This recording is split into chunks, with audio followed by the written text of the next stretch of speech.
એક વર્ષ પહેલા અમદાવાદમાં બનેલી તથ્ય પટેલવાળી હિટ એન્ડ રન જેવી ઘટના ગુરુવારે સુરતમાં પણ બની હતી। વેસુ કેનાલ રોડ પર બેફામ ગતિએ દોડી રહેલી ઓડી કારના ચાલકે 10 વાહનોને અડફેટે લીધા હતા, જેમાં ગંભીર રીતે ઘવાયેલા 3 લોકોને 108 દ્વારા હોસ્પિટલ ખસેડવામાં આવ્યા છે।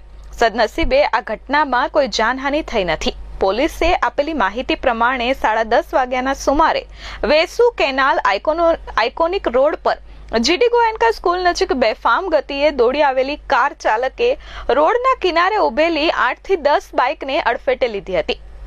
આ વાત સાંભળતા તમને આઉટર રિંગ રોડની પણ વાત સામે આવી રહી હતી। ત્યાં પણ આવી જ રીતે એક કાર ચાલક ફૂલ સ્પીડમાં આવ્યો અને સ્ટીયરિંગ પરથી કાબુ ગુમાવતા રસ્તા પર બેસેલા એક આખા પરિવારને અડફેટે લીધો હતો, જે ઘટનામાં 4 લોકોના મોત થયા હતા। ત્યારે ફરી વખત વેસુમાં આ ઘટના બની છે।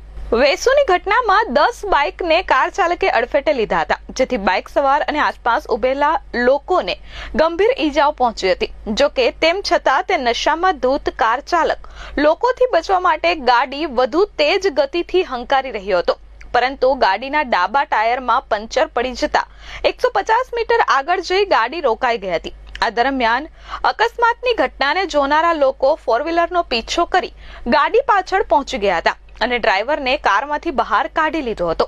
ઘટનામાં ઘવાયેલા 3 લોકોને સ્થાનિકોએ સારવાર અર્થે હોસ્પિટલ ખસેડ્યા છે। ઘટના અંગે પોલીસને જાણ કરાતા પોલીસે તાત્કાલિક ઘટના સ્થળે પહોંચી કાર ચાલક રિંકેશ ચંદનમલ ભાટિયાને ઝડપી લીધો હતો। વધુમાં કાર ચાલકની પોલીસે ધરપકડ કરી ત્યારે તે નશામાં ધૂત હતો। પોલીસે હાલ તેની સામે ગુનો નોંધી વધુ તપાસ હાથ ધરી છે।